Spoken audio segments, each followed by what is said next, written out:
Here's exactly what I did to earn 50,000 pesos per month as a video editor.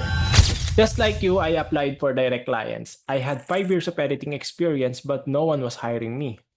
Why? Because I had never edited for others to earn. I only worked on my own YouTube projects.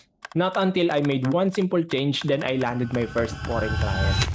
Hi, I'm John and I edit podcast. Today I'm going to show you exactly what I did to get my first client and how I ended up earning 50,000 pesos per month just by editing podcast. Here's what I realized. Even with years of editing experience, I was applying directly to clients without proof of paid work. No testimonials, no client history. My YouTube blogs were great but they weren't enough to convince client to hire me.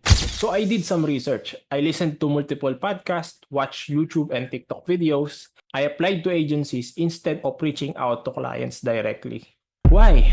Because landing direct clients as a beginner is tough. There were already tons of experienced editors in the industry and without client work to show, you'll likely get ignored. Since you are in an agency, the agency will look clients for you.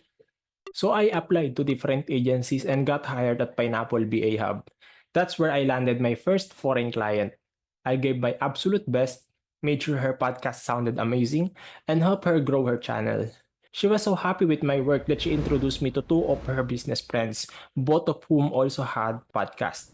With three foreign clients, I was now earning 50,000 pesos per month just from editing podcasts. I know for some video editors, 50,000 pesos might not seem like a lot, but for a beginner, that's a huge milestone. So here's my message for you. If you're struggling to get clients or getting rejected, try applying to agencies first.